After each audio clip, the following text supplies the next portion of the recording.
Everyone was getting so excited. Porsche was looking all set to return to Formula 1 after a 30-year absence. Then suddenly talks with Red Bull broke down, the deal was off, and everything went dark.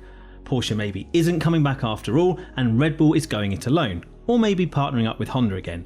Who knows for sure at this stage? What we do know is that F1 management, led by former Ferrari team boss Stefano Domenicali, is very keen on more manufacturers coming onto the grid in time for the new hybrid engine rules that come into force for 2026. Porsche's VW Group sister brand Audi has already joined the party, buying into the Swedish-owned Sauber operation that currently races as Alfa Romeo, poaching McLaren team boss Andreas Seidel to run things, and building an all-new engine in Audi's German base of operations. There's also talk of a fully fledged Honda return, maybe with its own works team as last seen in 2008, or by renewing ties with Red Bull, for whom Honda has supplied what are now championship-winning power units since 2019. The FIA has started fishing for expressions of interest from potential new teams as well. We know Mario and Michael Andretti have been knocking on F1's door for the best part of a year now, looking for a way in, and they will hope a new partnership with General Motors, America's largest automotive manufacturer, will finally batter that door down. There's even been rumours of Ford returning to F1 for the first time since its ill-fated Jaguar project of the early 2000s, maybe as a partner for the new in-house powertrains operation at Red Bull, which of course bought out Jaguar when it quit F1 at the end of 2004. F1 would no doubt be delighted if the Porsche name could somehow find its own way into this mix. Porsche, Ford, Audi, maybe Cadillac too, plus a rumoured Hyundai programme led by former Renault team boss Cyril Abiteboul, placed alongside Honda, Ferrari, Mercedes and Renault/Alpine, would more than double F1's current manufacturer participation, taking it to levels above those seen in the last manufacturer boom of the 2000s, before the 2008 global financial crash led to an automotive exodus from F1. As we mentioned before, Porsche was supposed to partner with Red Bull until a mooted 50% buy-in collapsed amid fears among the existing Red Bull racing leadership it would have to cede too much control. Christian Horner, Adrian Newey and Helmut Marko have got a good thing going on, and they were concerned that Porsche might steam in and basically break up the band. Before his death, Red Bull co-founder Dietrich Mateschitz was understood to be quite keen on the tie-up with Porsche, but Horner and co convinced him it was the wrong move, that it would trash the independence that has made Red Bull such a force in F1 since 2009, and Mateschitz relented. Porsche was incredibly successful at Le Mans and in the World Sports Car Championship with its hybrid-powered LMP1 car, but doesn't currently have capacity at its own motorsport facility to build an F1 standard engine. Partnering with Red Bull would have given it access to the Red Bull powertrains division created originally to solve the gap presented by Honda's sort of F1 exit. The need to find an alternative engine is only part of the reason why things have gone so quiet around Porsche's F1 ambitions since the Red Bull deal fell through last September.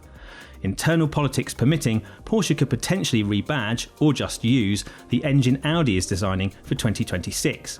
But the biggest stumbling block now is finding a willing team to partner with, because the same control issues that dissuaded Red Bull are also likely to be impediments elsewhere.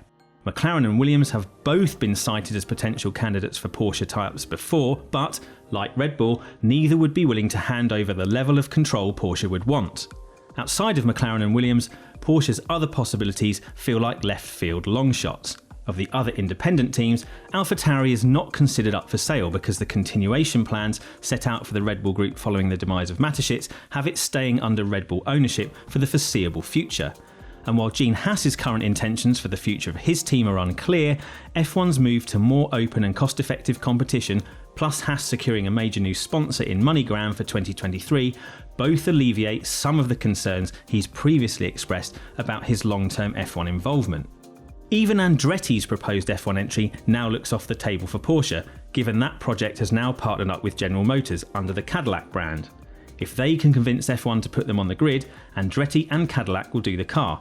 They just need an engine, something which Porsche cannot provide, unless, perhaps, it does a badging exercise on the Audi power unit. However, Andretti has already indicated it would more likely work with one of F1's existing engine suppliers, at least initially. Although Porsche aligning with Andretti to create a brand new F1 team from the ground up would have made an utterly compelling narrative for fans to follow, it probably isn't the most sensible or cost-effective way to succeed, and it's almost guaranteed to fail anyway if Porsche isn't prepared to trust the racing side of whichever operation it partners up with to do its own thing without the weight of huge corporate oversight hanging over it. Formula One history is littered with examples of manufacturers failing to succeed despite bold plans and buckets of cash to throw at them. Even those who stick around for the long haul still find it tough to win the day. Honda withdrew shortly after taking 5 seasons to even win a race during its latest F1 venture as an engine supplier, and has subsequently had to bask in the reflected glory of Red Bull's recent title success using what is ostensibly still a Honda power unit. Renault, now Alpine, is still battling its way towards the sharp end, having re-entered F1 as a works outfit in 2016. That's now 7 seasons and 144 races for a return of just 1 race victory and 5 podiums, while spending hundreds of millions of dollars per season. As ever, F1 is a brutal business. The likes of BMW, Jaguar and Toyota provide expensive lessons in how not to run an F1 operation from the top down. On the other hand, Mercedes has earned praise for the way it's achieved record success in F1 without falling into the traps that have brought down so many manufacturer teams of the past. Mercedes is obviously going through a rocky patch right now, but the commitment from parent company Daimler has remained rock solid. The F1 team itself has also been structured in such a way that it's more akin to a private racing entity with a major manufacturer sponsoring it than a traditional works operation that controls everything centrally.